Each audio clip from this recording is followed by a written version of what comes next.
प्रेमी, भगवत भक्ती प्रेमी सुहृदजन हो.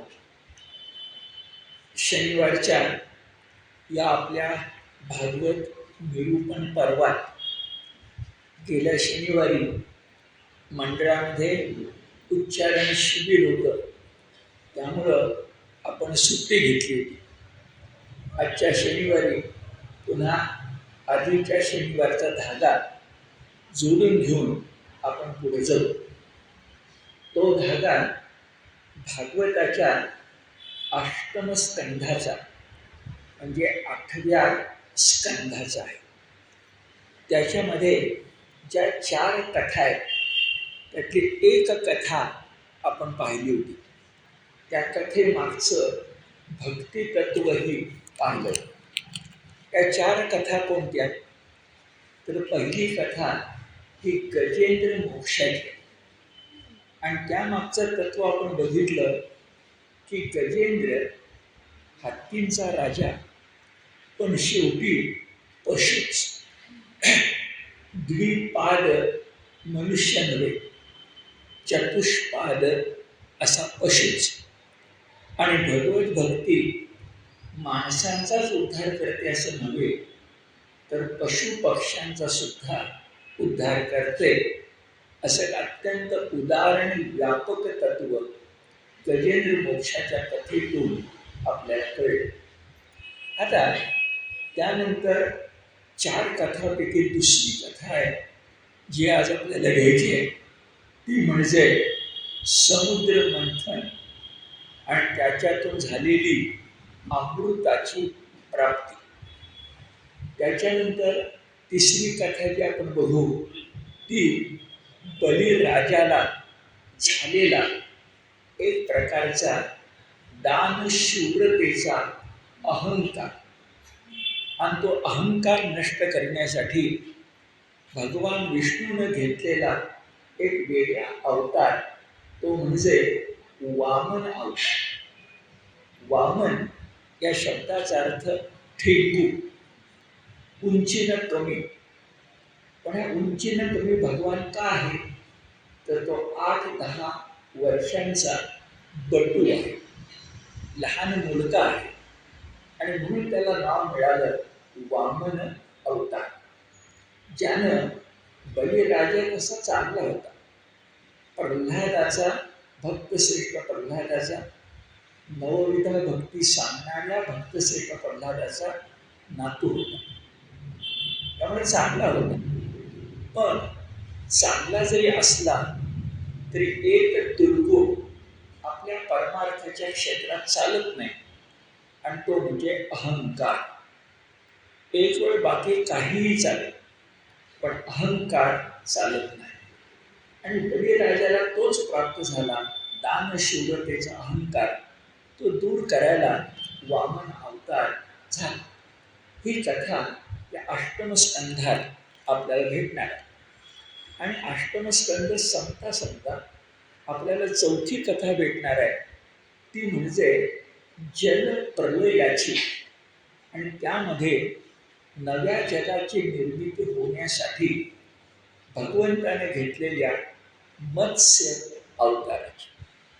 तसं म्हटलं तर हा पहिला अवतार, मत्स्य, कूर्म, वराह.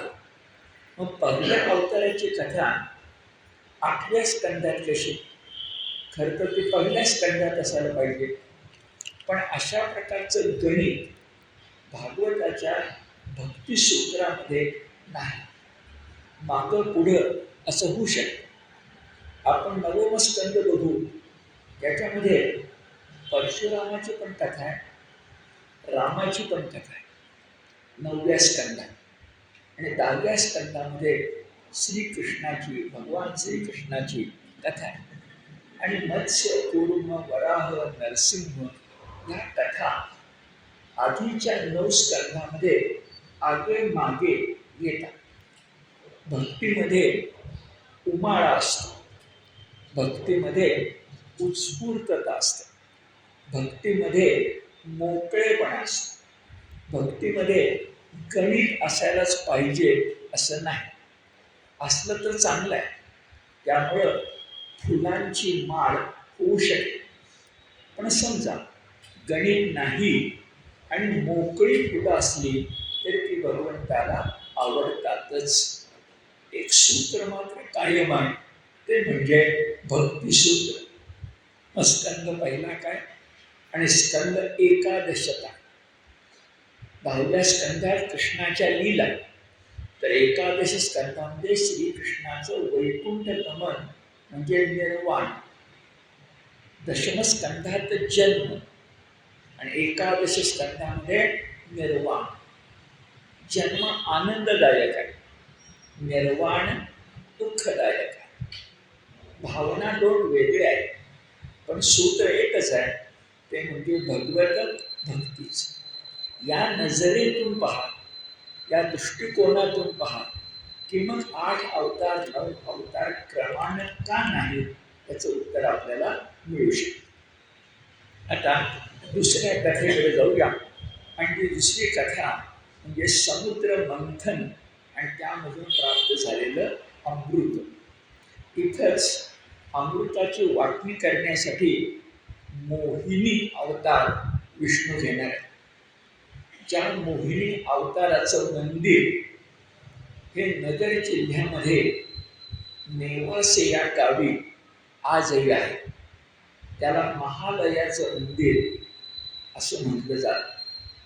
त्या मंदिरामध्येच प्रांगणात एका खांबाला टेकून आपल्या माऊलीनं भगवद्गीता मराठीमध्ये आणली, सांगितली, जी सच्चिदानंद बाबा आदरे लेखक होऊन लिहून घेतली.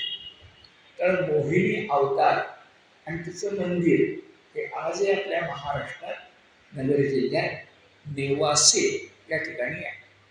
तो मोहिनी अवतार या समुद्र मंथनानंतर, समुद्र प्राप्तीनंतर अमृताची वाटणी करताना येणार आहे. त्यावेळी तो बघू. पण सुरुवात करताना शुकाचार्य आपल्या परीक्षित राजाला सांगतात की मी तुला अशा एका अवताराचं नाव सांगतो की तो राजा होता, पण राजर्षी होता. राजा असून ऋषी होता. त्याचं नाव अजित. नाव छान आहे, अजित. जो कोणाकडूनही जिंकला जात नाही तो अजित. हा राजा होता. पण शुकाचार्य परीक्षिताला म्हणतायत की हा भगवंताचा, विष्णूचा अंशावतार होता. आपल्या हिंदू संस्कृतीनं एक मोठी गोष्ट साधलेली आहे, ती म्हणजे पूर्णावतार तो भगवान श्रीकृष्ण. पूर्ण पुरुषोत्तम, मर्यादा पुरुषोत्तम हा मानवाचा आदर्श आहे आणि तो आहे प्रभू रामचंद्र. विष्णूचे या दोघांसकट उरलेले 8 अवतार, जे 10 अवतार हे विष्णूचे 10 अवतार. पण मग बहुजन समाजामध्ये असणारे खंडोबा, ज्योतिबा, तुळजाभवानी, महालक्ष्मी अशा देवता किंवा देव, लोकदेव त्यांना अवतार म्हणायचं तर विष्णूचे 10 अवतार ठरले. यांना अवतार कसं म्हणायचं? यासाठी आपल्याकडे अत्यंत चांगली सुविधा केली, बुद्धिमान ऋषीने केली. ती म्हणजे आपण अंशावतार मानतो. एक वर्तुळ घेतलं तर त्याच्यामध्ये 360 अंश असतात. सूर्यनारायण घेतला तर त्याचे हजारो किरण असतात. तसे एका भगवंताचे अनेक अंशावतार असू शकतात, नव्हे असतात. माझ्यासारखा माणूस एका धर्ममंडळामध्ये काम करताना भगवान गोपाल कृष्णाला पूर्ण पुरुषोत्तम मानतो, पण श्रीकृष्णाच्या खालोखाल तुम्ही कुणाला अवतार मानता असं म्हटलं तर दुसरं नाव मी राजा शिवछत्रपती यांचं घेईन आणि तिसरं नाव मी विनायक दामोदर सावरकर यांचं घेईन.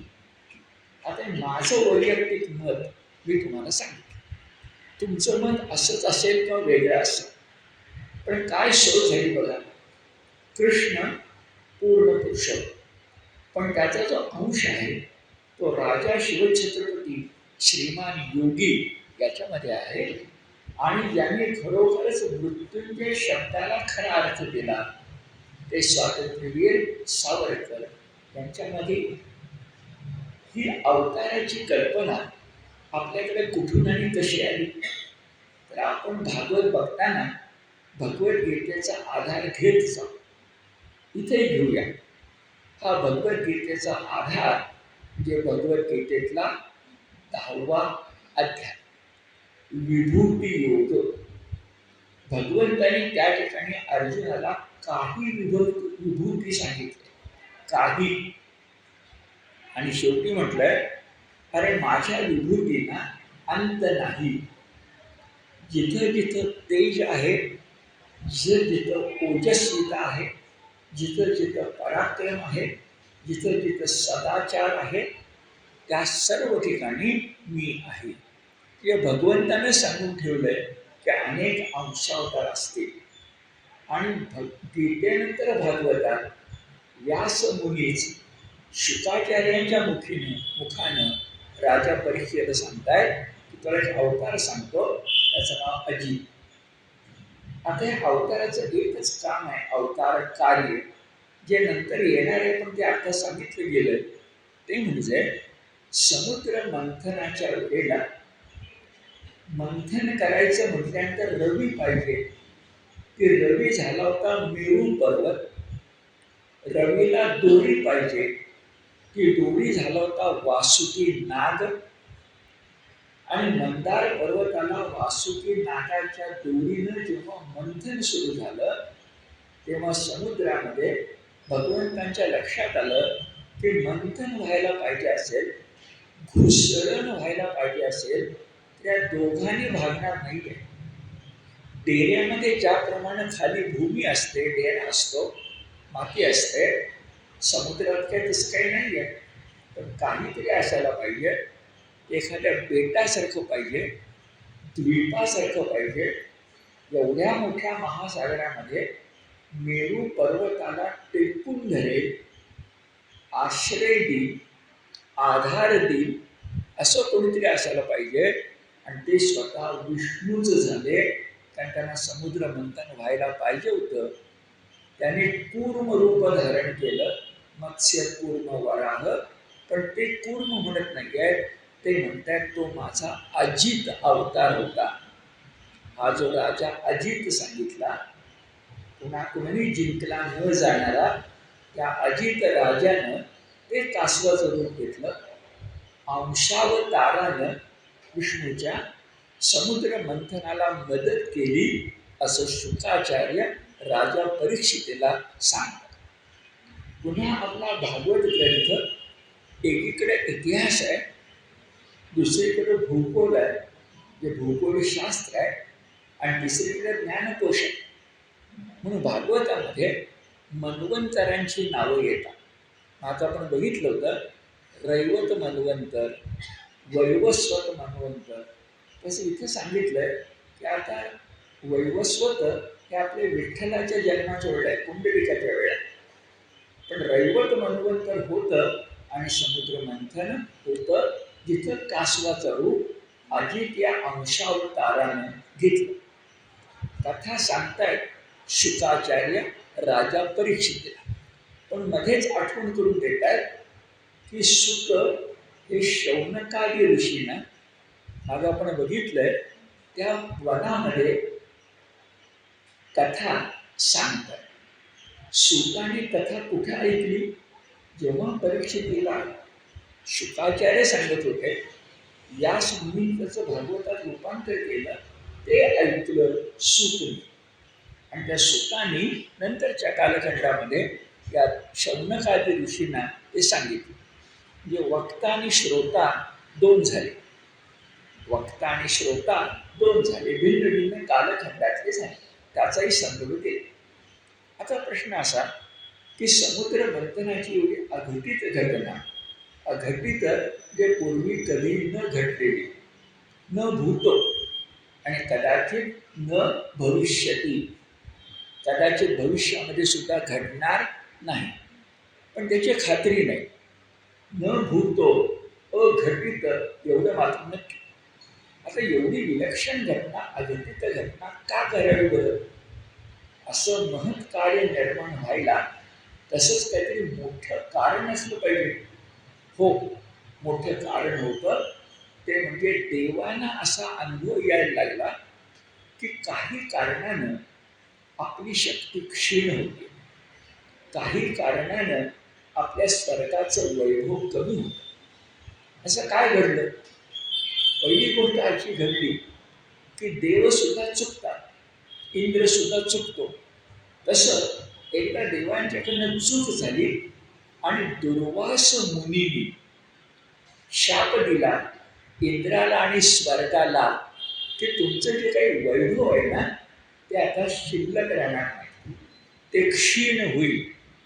पण दुर्वास मुनींच्या शापामुळं स्वर्गाचं वैभव हळूहळू कमी व्हायला. दुसरीकडं देवांच्या असं लक्षात आलं की जे दानव आहेत ते असुर झाले. मागं दानव आणि असुरातला फरक मी तुम्हाला सांगितलं. देव, दानव, मानव हे सारखे, पण जेव्हा ते सात्विक, राजस, तामस यापैकी तामसाचे आंधळे होतात, तामस या गुणानं अंध बनतात, तेव्हा दानवांचे असुर होतात. दानवांचे असुर होतात. बळीराजे तसं उदाहरण आहे. अशा स्थितीमध्ये आता काय व्हायला लागलं तर दैत्य म्हणजे असुर म्हणजे मूळचे दानव अधिक बलिष्ठ झाले. बलिष्ठ झाल्याचा परिणाम असा की त्यांना देवांचं भरण पोषण करणारे यज्ञ आवडत नाही. हे रामाने आपण बघितलंय की विश्वामित्र बालरामाला बोलवण्यासाठी येतो यज्ञ रक्षणासाठी. हे रामायणातही तेच आहे, महाभारतातही तेच आहे आणि भागवतातही तेच आहे. तर बलिष्ठ झालेल्या दैत्यांनी यज्ञ बंद पाडले. यज्ञ बंद पडल्याबरोबर यज्ञातून मिळणारा जो हवीर भाग होता, आहुती होती, जी अग्निमुखानं यज्ञातल्या देवांच्यापर्यंत पोचत होते. इंद्राय स्वाहा इदं नमः असं जे होतं तेही बंद पडलं. म्हणजे दुर्वासांचा शाप, दैत्यांनी बंद पाडलेले यज्ञविधी आणि सतत युद्धासारख्या कटकटी, जे देव आणि दानव यांच्यात युद्ध होतच होती आणि त्या युद्धाच्या कटकटीमुळे सुद्धा देव मारले जातात, त्यांचं सैन्य कमी होतं. बरं, दैत्यांचं सैन्य कमी होत नव्हतं याचं कारण त्यांच्याकडं शुक्राचार्यांच्याकडं संजीवनी विद्या होती. ती आणण्यासाठी कच गेला होता, गोष्ट तुम्हाला आठवते. पण कचाचं नशीब असं की देवयानीने त्याला शाप दिला की तू जी माझ्या वडिलांच्याकडनं शुक्राचार्यांच्याकडनं विद्या संजीवनी मिळवलीस पण तिचा तुला उपयोग करता येणार नाही. जे देवांचा प्रतिनिधी जो कच गेला होता त्याने यश मिळवून सुद्धा पदरात अपयश. तर संजीवनी ही देवांचीच राहिली, दैत्यांचीच राहिली. आता याच्यावर उपाय संजीवनी काय करते? मेलेल्याला जिवंत करते. मग समजा देव मेलेच नाही तर संजीवनीची गरज काय? आणि न मरण्यासाठी अमृत मिळवलं पाहिजे. विष्णू पुढे सांगणार आहे की तुम्हा देवांचं कायमचं दुखणं दूर करायला पाहिजे असेल तर अमृत मंथनाशिवाय, समुद्रातून अमृत मिळवल्याशिवाय उपाय नाही. म्हणजे थोड्या वेळाने येणार. आता आमच्या लक्षात आलं की कटकटी, यज्ञ बंद पडणं आणि दुर्वासांचा शाप, त्यामुळे नाही म्हटलं तर जे वैभव होतं ते कमी झालं. आता हे जाणवल्यावर देव प्रथम ब्रह्मदेवाकडे गेले. वडील आणि वडिलांच्या बरोबर त्यांनी विष्णूकडे जायचं ठरवलं की त्राही माम हे भगवान, क्षीरसागराच्या किनारी आहे. भगवान शेषशाही आहे. त्यांना हात मारले, ते प्रसन्न व्हावे म्हणून प्रार्थना केली, पण तसे ते काही प्रसन्न होईना. तेव्हा देवानीच विचार केला की आपण यांना प्रसन्न करायला पाहिजे असेल विष्णूला, तर काय केलं पाहिजे. ती जे नवविध भक्ती आहे ना, त्याचा आधार घेऊन शब्द वापरले सुतानं आणि शुकाचार्यांनी की देवांच्या लक्षात ब्रह्मदेवा सकट आलं की विष्णूला प्रकट करायचं असेल तर आपल्याला युक्ती केली पाहिजे. ते म्हणजे भगवंताचं स्तवन केलं पाहिजे, भगवंताचं स्मरण केलं पाहिजे, भगवंताच्या कार्याचं मनन केलं पाहिजे, भगवंताच्या अवतार कार्याचं चिंतन केलं पाहिजे. जे मनन, चिंतन, स्तवन, स्मरण हे सगळं नवविधा भक्ती कायच, हे आपल्याला केलं पाहिजे. आता हे केलं पाहिजे देवांच्या लक्षात आलं, पण भागवतकार म्हणतात त्यांच्या हे लक्षात आलं की काहीतरी दिल्याशिवाय काहीतरी मिळत नाही. हा निसर्गाचा नियम आहे, आपण लक्षात ठेवलं पाहिजे. फुकट काही मिळत नाही, काहीतरी द्यावं लागतं. आणि त्यांच्या लक्षात आलं की बघा सृष्टीचा नियम काय आहे, तर काहीतरी दिल्याशिवाय मिळत नाही. आणि मग भागवतकारांनी तुमच्या माझ्यासाठी कोण काय करतं आणि कुणाला काय मिळतं याची छान यादी दिली. त्यांनी यादी अशी दिली आहे की समजा यज्ञ करताना अलीकडे आपल्याकडे ज्याप्रमाणे काड्याच्या पेट्या आहेत तसं त्या काळात येण्यात नव्हतं, ती कल्पनाच नव्हती. गारगोटीवर गारगोटी घासायची आणि घर्षण करायचं, लाकडावर लाकूड घासायचं, घर्षण करायचं. म्हणून म्हटलंय अग्नी उभा करायचा असेल, मिळवायचा असेल तर काष्ठाचं घर्षण करावं लागतं. गो मातेकडून दूध मिळवायचं असेल तर दोहन करावं लागतं. भूमीच्या पोटामध्ये असणारं अन्न, जे कंद मुळं वगैरे आपण म्हणू, कंद मुळं, किंवा भूमीच्या पोटामध्ये असणारं जल, जे पाणी, हे मिळवायचं असेल तर खनन करावं लागतं. खनन, आपल्याला बोरिंग म्हणजे विहीर माहिती आहे, म्हणजे दूध मिळवायला दोहन, अग्नी मिळवायला घर्षण, त्याचप्रमाणे जल मिळवायला खनन. आणखी बघा, उपजीविका जर आपल्या सगळ्यांची चालायला पाहिजे असेल तर विपणन म्हणजे व्यापार. आता हे सांगण्याची गरज आहे भक्तीमध्ये, खरं तर नाही, पण भागवत हा तुमच्या माझ्यासाठी ज्ञानकोश सुद्धा, आणि म्हणून व्यापाराला सुद्धा किंमत आहे.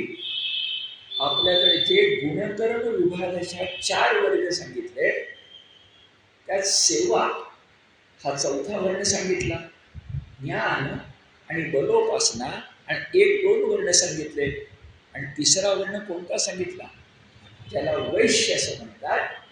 त्या वैश्याने व्यापार केला पाहिजेच. व्यापार नसेल लोकांचा उदरनिर्वाह चालणार नाही. ते किती थेट पुढे आले बरं. तर शिवाजी महाराजांनी राज्याभिषेक केल्यानंतर, शिवाजी महाराजांनी 6 जून 1674 राज्याभिषेक केल्यानंतर त्यांची जी राजनीती होती त्याच्याबद्दल 2 पुस्तकं निर्माण झाली. एक राज्य व्यवहार कोश निर्माण झाला आणि एक आज्ञापत्र निर्माण झालं. हे आज्ञापत्र आजही उपलब्ध आहे, मराठी आहे, गद्यात आहे, आणि ते वाचलं तर शिवाजी महाराजांची राजनीती काय होती हे कळतं. तिथल्या 2 गोष्टी लक्षात घेण्यासाठी, त्यामध्ये देशोदेशीचे सावकार म्हणजे साहूकार हे आपल्या राज्यामध्ये आले पाहिजेत असं आज्ञापत्रामध्ये म्हटले.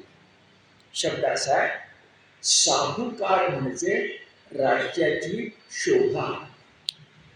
आता साहूकारचा अर्थ सावकार म्हणजे कर्ज देणारा करू नका, तर रत्न विकणारा, मोती विकणारा, अन्न धान्य हलवून देणारा तो सगळा व्यापारी, तो साहुकार, तो राज्याची शोभा.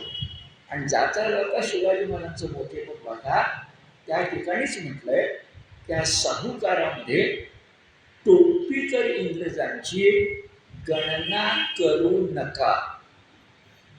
पुढे त्या इंग्रजांनी आपल्याला 150 वर्ष गुलाम केलं हे माहिती आहे, पण हे शिवाजी महाराजांनी हेरलं होतं. त्यांच्या काळामध्ये कोकणामध्ये राजापूर म्हणून गाव आहे, तिथे इंग्रजांची वखार होती. वखार म्हणजे गोडाऊन, माल साठवायचा आणि विकायचा. असं विकता विकता त्यांनी राज्यच घेतलं, आपल्याला माहिती आहे. पण शिवाजी महाराजांचं मोठेपण बघा, त्या आज्ञापत्रात त्याने एक वाक्य लिहिलंय, टोपीकर इंग्रज म्हणजे साहुकार नव्हे. पुढे लिहिलंय, ही जात म्हणजे घेतले स्थळ मेल्यावरही सोडणार नाही. काय शिवाजी महाराज तुम्हाला मला आणखी शिकवायचं सांगा. त्या राज्याभिषेकाच्या वेळेला त्यांचा प्रतिनिधी आला होता राजगडावर आणि टोपी काढून नमस्कार करता झाला होता.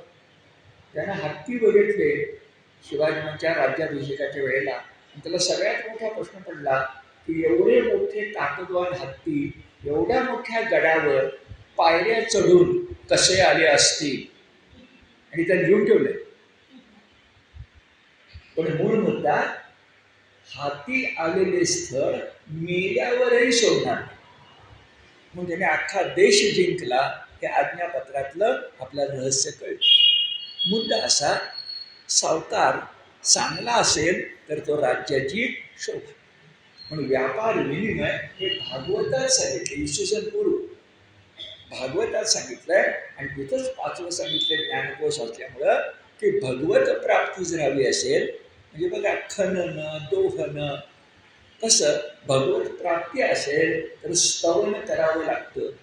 जसं खनन, जसं दोहन, तसं स्तवन करावं लागतं. हे लक्षात घेऊन क्षीर समुद्राच्या काठी आलेल्या ब्रह्मदेवासकट सगळ्या देवांनी भगवंताची स्तुती सुरू केली. ते म्हणायला लागले, हे भगवंता तू आता प्रसन्न हो, याच्या पलीकडे आमच्याकडे काही नाही. हे स्तोत्र भागवतामध्ये आहे, पण फार मोठं नाही आहे. थोडं काही स्तोत्र मोठी आहे. तर तेवढ्या स्तोत्रानं सुद्धा विष्णू भगवान प्रसन्न झाले. आणि त्यांनी सांगितलं काय दुःख आहे. दुःख सांगितलं, स्वर्गाची शोभाच गेली आहे, देवांना जगणं मुश्किल झालंय.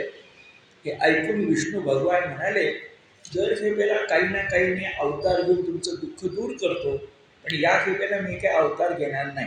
असं म्हणून पुढं अजित अवतार घेतलाच. कारण आई मुलाला म्हणते, आता तुला काही देणार नाही, पण 10 मिनिटांना आईलाच वाटतं काहीतरी द्यायला पाहिजे. विष्णू भगवानच आहे. इथं मात्र तो म्हणायला आहे, तुला काही देणार नाही, उलट तुम्हीच एक महत् कार्य करा आणि तुमचा प्रश्न कायमचा सोडवून टाका. अमृत मिळालं की अजय आणि अमर कायमचा सोडवून टाका. यासाठी समुद्र नावाप्रमाणे रत्नाकर आहे. त्याच्यातून मासे आपल्याला मिळतातच, पण रत्नही मिळतात. द्वारका अशीच रत्न खचित होती. तर त्या रत्नागारामधून समुद्रामधून तुम्ही समुद्र मंथन करून, पुन्हा बघा भारतीयांची भावनाच अशी आहे भागवत आणि गीतेमध्ये सुद्धा, की आम्ही निसर्गाशी भांडण करत नाही. आम्ही निसर्गाला प्रार्थना करतो आणि त्याच्याकडून काहीतरी मिळवतो. आम्ही नदीला धरणही बांधतो, पण ते धरण बांधताना आम्ही त्या नदीची पूजा करतो आणि धरण बांधतो. आम्ही त्याला लोक माता म्हणतो. आणि यालाच इंग्रजीमध्ये सस्टेनेबल म्हणतात, म्हणजे कायम टिकणार. निसर्गाशी भांडण करून तुला काही मिळवलं ना, खरंच लक्षात घ्या, कुठल्या क्षणी धरणीकंप होईल आणि काय घडेल हे सुरूच आहे फक्त सृष्टीची.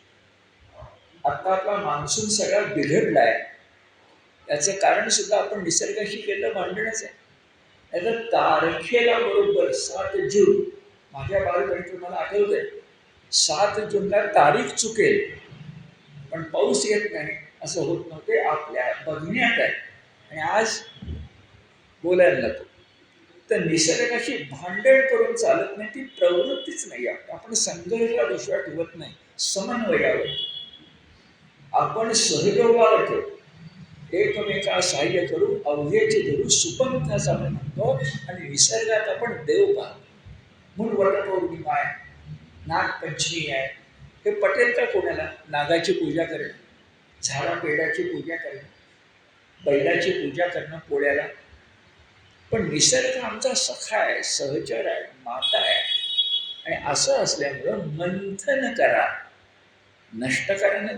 यात सोपा आहे ना. समजा प्रभू रामचंद्रांनी जसं सेतुबंधनाची बोलीचं समुद्रात सांगितलं की तुझी पूजा करून तू काय ऐकत नाही आहेस, चला.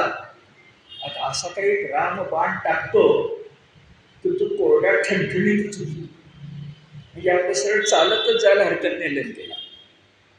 पण लगेच रामाच्या मनात विचार आला की लंकेवर चालत जायचं म्हणून कोरडा ठणठणी समुद्र केल्यानं समुद्रामधल्या किती जलचरांची हानी होईल, ती करायला नको म्हणून रामबाण टाकला नाही आणि सेतू बंधन केलं.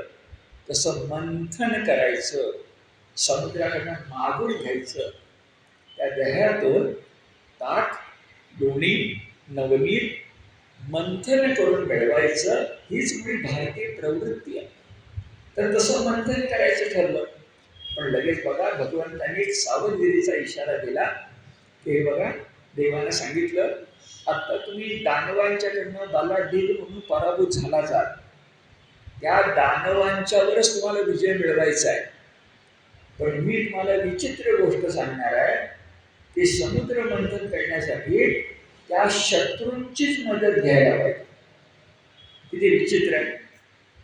ज्याला नष्ट करायचंय त्यासाठी साधन मिळवायचंय, ते त्याच्याच सहकार्य मिळवायचं. त्याला आपल्या मराठी माणसांचा गनिमी चावा म्हणतात. तो भागवतात सुद्धा आहे. आता शत्रूला उगीच तयार होईल काय तुम्हाला मदत करायला, पण आपण प्रयत्न तरी करायचे.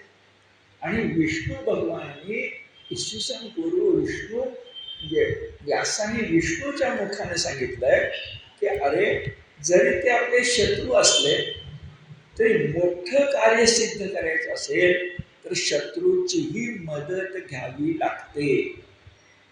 फक्त काय भागवत ज्ञानकोश आहे बघा, पुढे म्हटलंय शत्रूची मदत महत् कार्य होईपर्यंतच घ्यायची आणि महत् कार्य झाल्यानंतर तो आपला शत्रू आहे हे विसरायचं नाही. नाहीतर काय घडतं, सावरकर म्हणतात त्याप्रमाणे सद्गुण विकृती होते. आपल्या देशाचा घात त्या सद्गुण विकृतीनेच केला. आपण भागवत वाचलं पण समजून नाही घेतलं.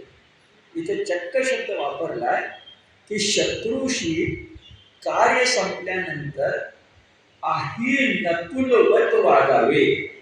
हे भागवतात. शिवाजी महाराजांनी भागवत नक्की वाचलं. आही नकुलवत, नकुल म्हणजे मुंगूस आणि आही म्हणजे साप. या दोघांच्या मध्ये जसं बघितलं तर मुंगूस त्याची शक्ती जास्त नसते, त्याचे दाते जे फार टणक नसतात आणि सर्प तर विषाचं आगर असतं. पण चपळाईच्या बाबतीमध्ये त्या सर्पापेक्षाही मुंगूस इतकं ताकदवान असतं. तरी छान कविता आहे कुसुमाग्रज यांची, आही नकुल या नावाचीच अप्रतिम कविता.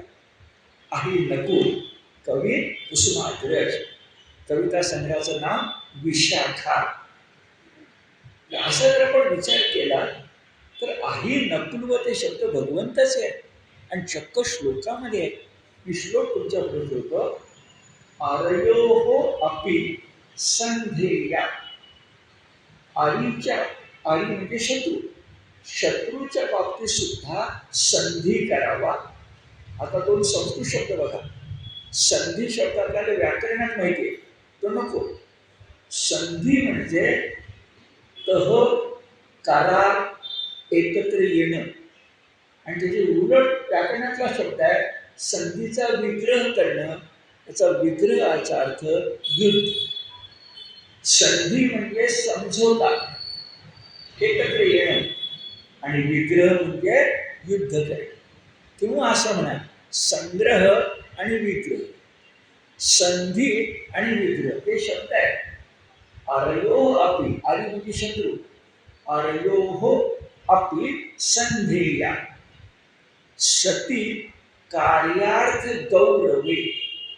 आपल्याला कार्य अर्थ गौरव करायचा असेल, कार्य अर्थ म्हणजे मोठं कार्य, गौरव मोठं कार्य, ते महत् कार्य करायचं असेल तर आपण काय करावं? अर्योहो अपि संधेया, शत्रू बरोबर सुद्धा संधी करावा. आणि पुढं बघा, जेव्हा ते असुरांच्या पैकी कोण प्रमुख आहे तेव्हा सुद्धा समुद्र मंथन करताना बलिराजाच प्रमुख आहे. आणि पुढे वामनावतार घ्यावा लागला याला कारण समुद्र मंथनातून अमृत मिळालं नाही हेच कारण आहे. ते बघणार आपण नंतर. पण त्या बलिराजाचा विचार असाच केलाय, देव मागणी करायला गेल्यावर या म्हणून. आपल्याला कळलं पाहिजे, बलिराजा म्हणतो आता देव आलेत ना, तर संधी कधी करायचा आणि विग्रह कधी करायचा हे आपल्याला कळलं पाहिजे, असं बलिराजा म्हणतात. आणि हे तेच म्हणतात, विष्णू भगवान तेच म्हणतात की तुम्ही शत्रूशी सुद्धा संधी करा. पण पुढे काय करा? अर्थस्य पदवी गतैही, तुमचं जे अर्थ, जे आपली अपेक्षा म्हणजे कार्य, पदवी गतैही पूर्ण झाल्यानंतर, महत् कार्य सिद्धीस गेल्यानंतर काय करावं? अहि मूषकवत वर्तेत, कसं वागावं? अहि मूषक, मुदीर्घ श षटकोनातला, अहि मूषकवत, वत म्हणजे सारखं, अहि म्हणजे नाक, मूषक म्हणजे मुंगूस, त्यांच्यासारखं वर्तावं. कधी? कार्यार्थ पदवी गतैही, काम संपलं की तू शत्रू, तो माझा काय, हे कळलं पाहिजे. नाही तर बावळटपणा केला तर साम्राज्य उभी राहत नाही. अधिक बोलायला नको. सद्गुण विकृती केली तर साम्राज्य उभं राहत नाही. सद्गुण सद्गुण, पण विकृती नको, प्रकृती पाहिजे, संस्कृती पाहिजे. हे विष्णू भगवान इसवी सन पूर्व 1000 आपल्याला सांगतात. ठीक. मग विष्णू भगवंताचं म्हणणं ऐकलं आणि आता महत् कार्याला सिद्ध व्हायचं. चला, कोण शत्रू बरं? असुर म्हणजे राक्षस. त्यांच्याकडे शिष्टाई करायला देवांच्यापैकी कोणतरी प्रतिनिधी गेला आणि त्यांनी त्यावेळेचा बलिराजा जो होता त्याला विनंती. आता बलिराजाचा इतिहास सांगितलाय. हा प्रल्हादाचा नातू, विरोचन नावाचा राजा, प्रल्हादाचा मुलगा, त्याचा मुलगा म्हणजे प्रल्हाद, विरोचन, बलिराजा. बलिराजा सुद्धा, एक लक्षात घ्यायचं, बलिराजा सुद्धा अत्यंत शूर आहे, अत्यंत पराक्रमी आहे, चांगला आहे. विष्णू भगवंताबद्दल त्याच्या मनामध्ये क्रोध आहे पण द्वेष नाही आहे. खरं लक्षात घ्या, क्रोध आहे पण द्वेष नाही आहे. म्हणून तर नंतर विष्णूंनी सगळं सोडून त्याला पाताळात पाठवल्यानंतर, वेगळे राज्य दिल्यानंतर, त्याला शिक्षा केल्यानंतर देवाचंच मन खायला लागलं आणि त्याच्या द्वारावर द्वारपाल म्हणून विष्णू भगवान उभा राहिला. आणि काय म्हणाला माहिती आहे? पुढचं सांगतो. तो म्हणाला, तुझ्या आजोबाला प्रल्हादाला आठवण केल्यानंतर मी भेटेन, पण तुला मात्र रोज सकाळीच भेटेल. तुझी इच्छा असो नाही तर नसो, म्हणून मी द्वारपाल होतो. थोडी गंमत आहे. म्हणजे न मागे तयाची रमा होय दासी, मागायचंच कारण नाही, दरवाजात द्वारपाल म्हणून विष्णू उभा आहे असं पुढे येणार आहे. ती गंमत म्हणून. पण असा बलिराजा होता आणि त्याच्यापुढे प्रस्ताव आला, शत्रूकडनं आला, देवांच्याकडनं आला. तेव्हा बळीराजाने विचार केला, आपल्याला कळलं पाहिजे की संधी कधी करायचा तह आणि कधी विग्रह म्हणजे युद्ध करायचं. पण भागवतकार जे पुढे शिवाजी महाराजांनी केलं की आपली परंपरा आहे अष्टप्रधानांची. आपल्याकडं लोकशाही इंग्रजांनी दिलेली नाही, हे पक्क लक्षात आपण घेतलं पाहिजे. आता सांगतो, गौतम बुद्ध इसवी सन पूर्व ऐतिहासिक पुरुष, त्यांचं कुळ शाक्य कुळ आणि शाक्य कुळ इसवी सन पूर्व 500-600 या कालखंडामध्ये गणराज्य होतं. आपल्या भारतात इसवी सन पूर्व 600च्या दरम्यान राज्य पद्धतीच्या 3 पद्धती होत्या. एक राजसत्ताक, श्रेष्ठ जनसत्ताक आणि प्रजा जनसत्ताक. राजसत्ताक म्हणजे राजा, उदाहरणार्थ चंद्रगुप्त, सम्राट अशोक, धनानंद, महानंद राजा. श्रेष्ठ जनसत्ताक म्हणजे लोकांनीच काही निवडून दिलेली बुद्धिमान, कर्तृत्ववान अशी माणसं, गावामध्ये जसे पंच असतात तसेच निवडून दिलेले लोक, वंश परंपरेने नव्हे निवडून दिलेले, त्या श्रेष्ठ जनांची राज्य पद्धती होती. त्याला श्रेष्ठ जनसत्ताक म्हणतात. आणि असे श्रेष्ठ जन सुद्धा नको, ज्या ठिकाणी प्रजेचाच विचार असेल, दर 3 महिन्यांनी एकत्र येऊन न्यायनिवाडा केला जाईल, त्याला म्हणतात गणराज्य. ती गणराज्य शाक्य गौतम बुद्ध ज्या जन्मले त्यामध्ये होतं. असं किमान 3 गणराज्य गौतम बुद्धांच्या काळामध्ये आपल्या भारतात होती. आता गणराज्य हा शब्द, आणि आपण 26 जानेवारीला काय शब्द वापरतो बघा, प्रजासत्ताक दिन, गणराज्य दिन. आणि एवढं म्हणून सुद्धा पुन्हा आपण जर म्हणत असू की ज्यांनी लिहून ठेवलेलं नाही पण घटना चालवतात ते इंग्लंड, आणि कुठं 300-400 वर्ष झाली ती अमेरिका. अमेरिकेचा इतिहास तेवढा मोठा आहे, किती शतकांचा आहे, 300-400. आपला इतिहास किती मोठा आहे, 10,000. इंग्लंडचा इतिहास त्याचा काय मोठा आहे, युरोपचा इतिहास काय मोठा आहे. पण घडतं काय, एकदा पारतंत्र्य आलं की आपलं जे काय असेल ना ते सगळं वाईट वाटतं. त्याला एक छान शब्द आहे, परधार्जिणी वृत्ती. परधार्जिणी वृत्ती म्हणजे आपल्या घरातल्या मुलाचं कौतुक नाही, आईच्या पलीकडे राहणाऱ्या कुठल्या तरी मुलाचं कौतुक. परधार्जिणी वृत्ती हीच सद्गुण विकृती आहे, हे लक्षात घ्या.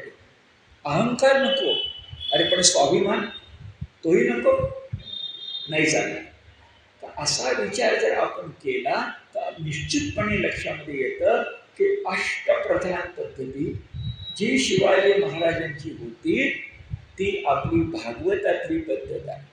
कारण बळीराजानं, अगदी अष्टप्रधान शब्द नाही आहे, कारण अष्टप्रधान शब्द आर्य चाणक्य म्हणजे भागवताच्या नंतर मौर्य कुळाचा रक्षण करता त्याच्या अर्थशास्त्रात. भागवत त्याच्या आधीच आहे, त्या शब्दशः नाही आहे. पण मी तुम्हाला नाव वाचून दाखवतो.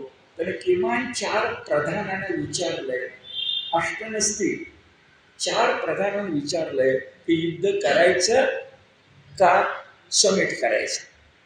अमृत मंथनाला परवानगी द्यायची का नाही, तुमचं आमचं जमत नाही सांगून टाकायचं. कोण कोण बरं, आणि ही नावं कायम आहेत बघा. पौलोम, कालकेय, शंभरासूर, आणि हे नाव सतत येतं अरिष्टनेमी. अरिष्ट म्हणजे संकटच. भागवतात नावं बदलत नाही, म्हणजे काहीतरी त्याला आधार असला पाहिजे. आता यांनी मी सांगितलं की जो प्रस्ताव आलाय ना तो चांगला आहे, चला समुद्र मंथन करूया. मग दोघं एकत्र आले. त्या समुद्राच्या काठी आले. आता हा समुद्र कुठला? क्षीरसागर नव्हे, हा महासागर आहे. कुठला महासागर? 7 महासागर आहे आत्ता. त्यावेळी कुठले होते कोणास ठाऊक, पण कोणता तरी एक महासागर होता. क्षीर समुद्र हा दुधाचा आहे, तो विष्णूचा आहे. पण महासागर कुठला तरी होता, त्याच्या काठी आले. आता महासागरामध्ये बंधन करायचं म्हणजे पहिली गोष्ट रवी पाहिजे. मग रवी कुठली? ठरलेलं मंदर पर्वत किंवा मराठीमध्ये मंदार पर्वत. तो उपटून आणायचा ठरला तेव्हा दानव म्हणाले देवांना, काही बोलले नाही, नुसतं देवांच्याकडे बघितलं, तुम्ही काय तो मंदार पर्वत उपटून आणताय, कुठे तर होता तो, आम्ही आणतो. मग सगळे दानव देवांना काही जमणार नाही म्हणून कंबर कसून त्या मंदार पर्वताकडे गेले आणि मंदार पर्वत हलवायचा त्यांनी प्रयत्न केला. उपटायचा राहिला बाजूला, कारण तो समुद्र काठी आणायला पाहिजे ना. पण जेव्हा त्यांनी हलवायचा प्रयत्न केला मंदार पर्वत, तेव्हा त्यांच्या लक्षात आलं तो हालत पण नाही आहे. तेव्हा माना खाली घालून देवांसमोरून उभे आहे. देवांच्या प्रमुख विष्णूनं ते काम आपल्यावरही घेतलं नाही, देवानेही सांगितलं नाही.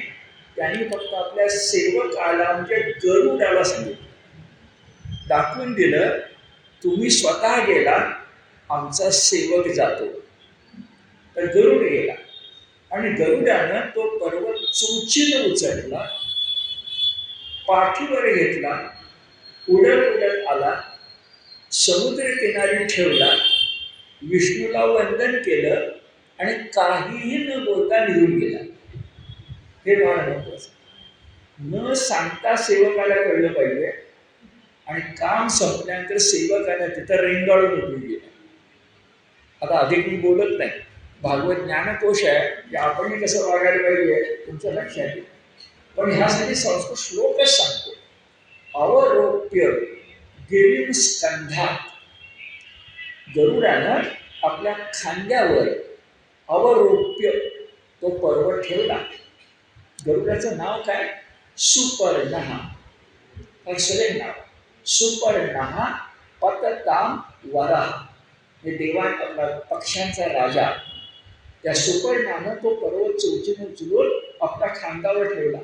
ययौ जलांत उत्सृज्य, आणि येऊन जलांत समुद्र किनाऱ्यावर उत्सृज्य उचलून ठेवला. आणि हरीना स विसर्जिता, आणि हरीला नमस्कार करून विसर्जन पावला, म्हणजे निघून गेला. थोडक्यात एक काम झालं, रवी मिळाली. पण आता रवी मिळाल्यावर दोरी पाहिजे ना, आपल्याला अनुभव तोच आहे. आता दोरी कुणाकडनं आणायची? आपल्याकडे काही नागांची नावं ठेवली आहेत की ते राजे आहेत, शेष, पण तो विष्णूकडे. आणखीन एक उरतो तक्षक, त्याला काही बोलवलेलं दिसत नाही आहे. आणि आता बोलवायचं ठरलं वासुकी. आता वासुकीकडे गेले, पण भागवत ज्ञानकोश कसं बघा, देवांनी वासुकीला विनंती केली की विष्णू भगवाननी सांगितलंय की असं असं समुद्र मंथनाचं महत् कार्य करायचं आहे, तर तू मदत कर आम्हाला. तू त्या मंदार पर्वतासारख्या मोठ्या पर्वताला गोल दोरीचं काम कर. आता ज्ञानकोश बघा, वासुकी म्हणाला, भले विष्णूनं सांगितलेलं असेल, पण मला काय मिळणार ते सांगा, तर मी मदत करतो. मग ठरलं, वासुकीला सांगितलं गेलं की अरे समुद्र मंथनातून जे अमृत प्राप्ती होईल त्यासाठी काय मंथन आहे ना, त्याचा काही वाटा तुला देऊ. संबंध भागवतात पुढे वाटा दिलं काही मला दिसलेलं नाहीये, पण कबूल तरी केलं की वाटा देऊ. मग वासुकी तयार झाला. मग मेरू पर्वत वासुकीचं चालवती वेळ आहे, गर्जना करीत महत् कार्य सुरू झालं. आता वासुकी पडला नाग, त्याच्या तोंडामध्ये दाताच्या खाली ती विषाची पेटी असणारच. त्याचा वेढा घातला आणि घुसळण सुरू करताना इकडे इकडे ओढायला सुरुवात केली. मग अशी ते लक्षात घ्यायची, खाली खाली जायला लागला तेव्हा त्या कासव थोड्या वेळाने सांगितलंय, पण असं मिसळून सुरू करायला म्हणजे सुरुवातच करायला जेव्हा सुरुवात केली तेव्हा विष्णू भगवान म्हणाले आपण सुरुवात करूया. म्हणून वासुकीच्या तोंडाजवळ ते आले. ते आले म्हणताना विष्णू बरोबर देव पण आले आणि तोंडाला धरून ओढायला सुरुवात केली. गोल वळसा घातलाय, शेपटी उरली, असुरांनी ओढली पाहिजे. असुरांनी शेपटी हातामध्ये धरली आणि मंथन सुरू झालं. भागवत काय गंमत सांगतात, पण एकदम असुरांच्या डोक्यामध्ये विचार आला तर वरून जरी चित्र बघितलं तर काय दिसेल, ती क्षुद्र शेपटी आहे ती आमच्या हातामध्ये दिली आहे आणि इतकं छान तोंड विष्णू भगवानाने पकडलं. आणि खरंच भागवतकार म्हणतात सगळे असुर म्हणायला लागले अहो आम्ही ज्ञानवंत तर आहोतच, पण आम्ही बलवंत आहोत, आम्ही सामर्थ्यवंत आहोत. आणि असं असताना आम्हाला मंथनाच्या कार्यामध्ये क्षुद्र शेपटी धरायला लावतात. छे आम्ही शेपटी काय धरणार नाही म्हणून सगळे तोंडाच्या बाजूला. आणि विष्णूला म्हणायला लागले आम्ही तोंड धरतो, तुम्ही शेपटी धरा. विष्णू भगवान आपले गोपाळ कृष्णच म्हणे बरं शेपटीकडे जातो. सगळे शेपटीकडे गेले आणि तोंडाला धरून सुरुवात केल्याबरोबर थोड्याच वेळात त्यांच्या लक्षात आलं की चुकलं आपलं. की तोंडाला धरून आपण सुरू केल्याबरोबर तो वासुकी आहे त्याच्या तोंडातून विष बाहेर पडतच होतं. अमृत नंतर ते परवा मिळायचे, आज काय, आज विष पडत होतं. आणि वर्णन केलंय असुरांची पहिली फळी, असुरांची पहिली फळी अमृत राहिलं बाजूला, तर आपल्या वासुकीच्या विषानं कारक झाली. पण गंमत बघा, भागवतकार सांगतात ती पहिली फळी कारक झाली तरी सुद्धा दैत्यांना काही फारसं वाटलं नाही. हे जेव्हा मी वाचत होतो आणि आता तुम्हाला सांगतोय एक दुर्दैवी घटना तुमच्या लक्षातच देतो जेव्हा माझ्या मनावर कोरली गेली आहे बालपणी. ते म्हणजे 1962 साल दिवाळीचे दिवस होते. पंचशिलाची भाषा आपण करत होतो पण ती फसली. हिंदीची भाई भाई असं पण फार मोठ्या आवाजात म्हटलं पण ते संपलं. चीन लाल खंजीर तंत्रकर्मिष्ट आहे, हिमालयावर उगारला, कैलास धोक्यात आला आणि पांढऱ्या शुभ्र बर्फावर भारतीयांचं रक्त सांडलं. त्यावेळी जे दाखवलं जात होतं, सांगितलं जात होतं त्याच्यामुळे भाष्य करत नाही, पण मी एवढंच तुम्हाला का सांगतोय तुमच्या लक्षात येईल. चीन पाशी मनुष्यबळ भरपूर, आपल्यापाशी नाही. आपण तर असे दुर्दैवी इतिहास सांगतो तुम्हाला की त्यावेळी तिथं उंचीवर लढणारे आपले जे सैनिक होते त्यांना थंडीमध्ये घालायला जे आवश्यक थंडीला प्रतिरोधक कपडे असतात ते नव्हते आणि बूटही नव्हते. आणि त्यावेळी आपले संरक्षण मंत्री होते कृष्ण मेनन. आणि त्यावेळी माझ्या डोळ्यासमोर आहे की आपली माणसं झुंजत असताना मनुष्यबळ प्रचंड असणारं चीनचं सैन्य फक्त चालत आपल्यावर येत होतं आणि मुंग्यांच्या राशीप्रमाणे इतकं प्रचंड होतं की ते चालत चालत जरी आले असते तरी आपल्याला ओलांडून पलीकडे गेले असते. आता याच्या पुढे मागं मी काही बोलत नाही, तुम्ही समजून घ्या. मला आठवण का होती आहे, दैत्यानं वाटलं की गेले थोडे काही बिघडत नाही. अमृत मंथन, समुद्र मंथन पुढं चालतच राहिलं तेव्हा नाही म्हटलं तरी मगाचा मुद्दा ती रवी जी होती ते डळमळायला लागली. साहजिकच मंथन होईना. मग मगाचा मुद्दा अजित राजा, कासव, विष्णू भगवान, द्वीप, बेट, आधार मिळाला आणि समुद्र मंथन व्यवस्थित पुढं व्हायला लागलं. समुद्राने एक अट घातली होती ती अत्यंत महत्वाची होती की माझ्या मंथनातून जे जे काही बाहेर पडेल ते सगळं स्वीकारलं पाहिजे. त्यामुळे अमृत फार उशीर आलंय, विष आधी आलंय. पहिल्यांदाच संस्कृत म्हण आहे ना, प्रथम ग्रासे मग शिका पाहता. मी जेवायला बसलो, पंचपक्वान्न आहे, पहिला घास घेतला आणि दिसलं की त्याच्यात माशी पडली. तशा प्रकारे समुद्र मंथन करायला गेले आणि सुरुवातीलाच विष आलं आणि तोच होती की जे काही माझ्यामध्ये असेल ते सगळं स्वीकारलं पाहिजे. आणि खरोखर दुर्दैव असं की पहिल्याच वेळेला त्याच्यामध्ये बाहेर आलं ते विष. आता ते विष कोणत्या नावाचं बरं? तर आपल्याला कालकूट नावाचं विष माहिती आहे, पण या विषाचं नाव वेगळं आहे, हालाहल असं आहे. आणि ते नाव बघा, इसवी सन पूर्व भागवतात आलेलं आत्ता सुद्धा आपण आरतीमध्ये जपून ठेवलंय. आपण शंकराची जी आरती करतो त्यात आपण म्हणतो, देवी दैती सागर, किती परंपरा आहे. देवी दैती सागर मंथन पै केले, त्या माझी अवचित हलाहल सापडले. पुढे आपण म्हणतो, ते तुवा, शंकराला म्हणतो, ते तुवा सुरपणी प्राशन केले, नीलकंठ नाम प्रसिद्ध झाले. सगळी गोष्ट तुमच्या लक्षात आली. फक्त तिथं सुरपणी न म्हणता असुरपणी म्हटलं तरी चुकत नाही. त्याचं कारण आसू शब्दाचा अर्थ शक्ती आहे.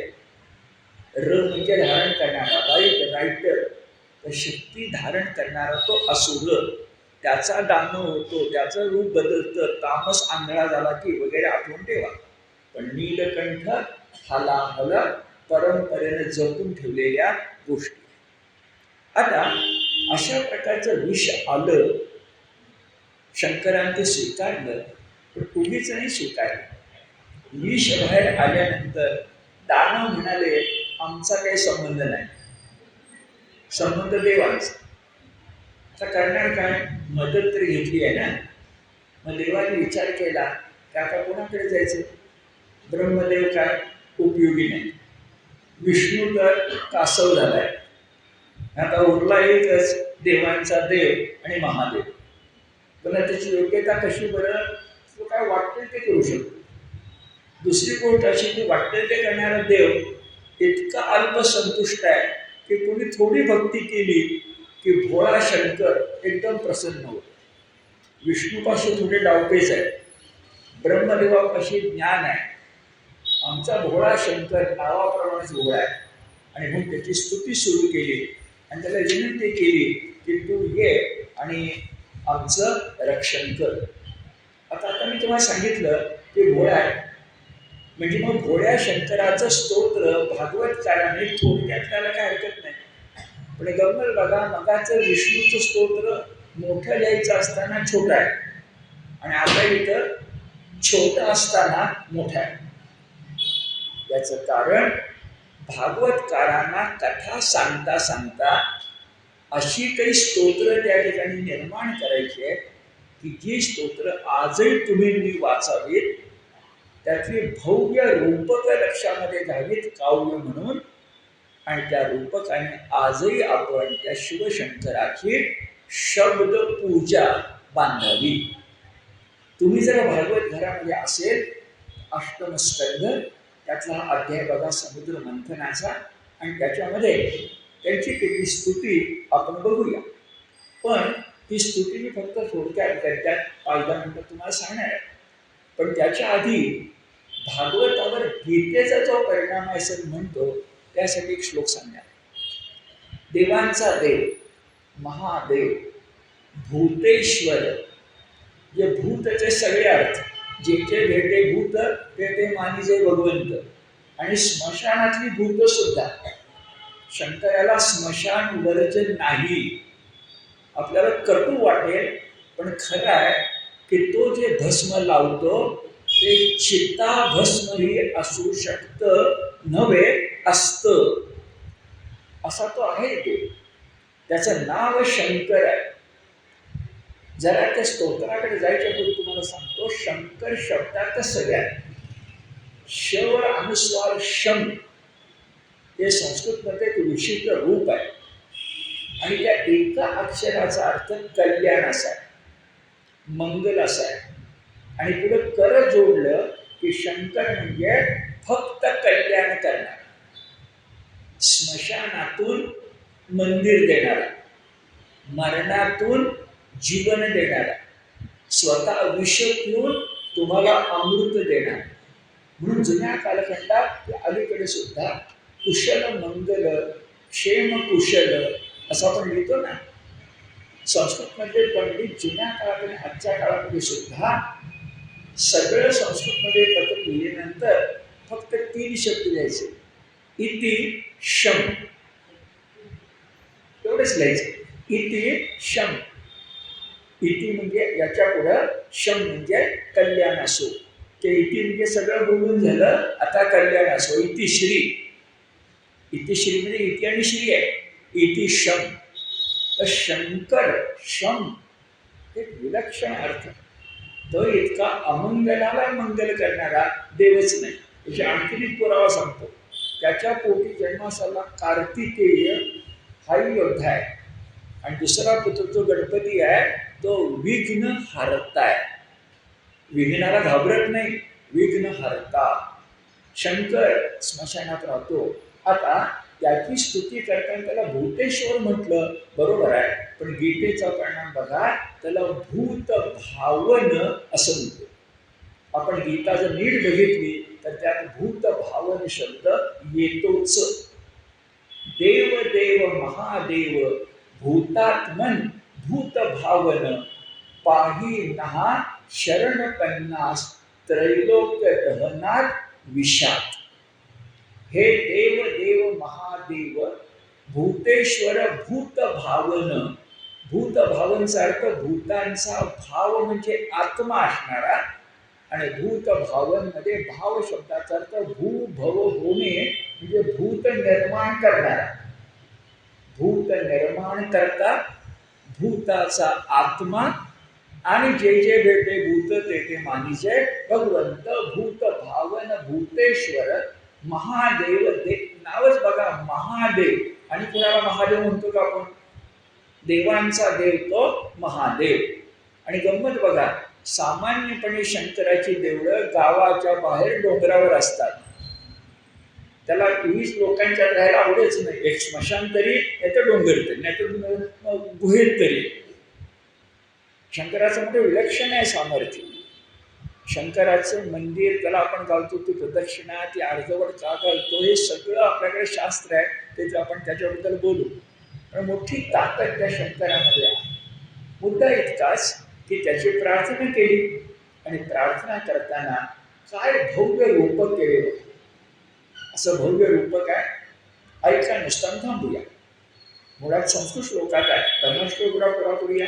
देव देव महादेव भूतात्मन भूत भावन पाही नहा. नहा म्हणजे आमचं, पाही यातला पा धातू आहे, रक्षण कर. पाही नहा शरण पन्नास, शरणागतांना अभय देणारा.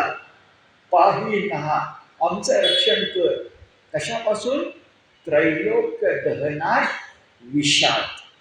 हे जे हालाहल नावाचं विष निर्माण झालंय, अरे त्रैलोक्याला जाळू शकेल, ते तूच पिऊ शकतोस, आणि म्हणून ते तू पी. आता गंमत आहे, त्याला सांगायचं विष पी, पण भक्त भगवंताला काही सांगू शकतो, तर ते तू पी. आणि यासाठी भव्य रूपक बघा. अग्नी हे तुझं मुख आहे, भूमी चरण कमळ आहे, दिशा हे तुझे कर्ण आहे, वरुण ही तुझी जीभ म्हणजे रसनेंद्रिय आहे, आकाश ही तुझी नाभी आहे. जी केवढ्या वैराट झाला. आकाश ही तुझी नाभी आहे, वायू तुझा श्वास आहे, सूर्यचंद्र तुझे 2 नेत्र आहे. आणि तिथं ते फरक केलं आहे, सूर्य नेत्र आहे आणि चंद्र म्हणजे तुझं मन आहे. चंद्र जरा सौम्य शीतल असतो, भावना, म्हणून तुझं मन आहे. स्वर्ग तुझं शीर आहे, मस्तक. सप्त समुद्र तुझं उदर आहे. पर्वत ही रोमावली आहे, जे अंगावरचे केस. गायत्री छंद वेदापासून आहे. गायत्री छंद तुझी शक्ती आहे. आणि वेद आणि भागवतकार सांगतायत वेदत्रय म्हणजे तुझं हृदय आहे. पुन्हा गीतेचा प्रभाव बघा. आज आपण 4 वेद मानतो. गीतेत 3च वेद आहेत. अथर्ववेद गीतेत नाही आणि भागवतातही नाही. आपण गीताधारी भागवत बघतोय त्याचा धागा. वेदत्रय ते 3च आहे. आणि असा तू असल्यामुळे पुढे म्हटलंय तू स्वयंप्रकाश आहेस, तू परमार्थाचं तत्व आहेस, तू त्रिगुणातीत आहेस. म्हणजे पुन्हा गीता, तू त्रिगुणातीत आहेस, तू परमज्योती आहेस. आठवण करून दिली आहे तू मदनाला जाळलवतस. आणि असा तू देवांचा देव असल्यामुळं पाहित नहा आमचं रक्षण कर त्रैलोक्यात विषात, त्रैलोक्य जाणणाऱ्या विषापासून. अमृत मंथनाच्या कथेच्या मध्यावर आपण आलोय. कारण 9 रत्न त्यांनी सांगितली भागवतात.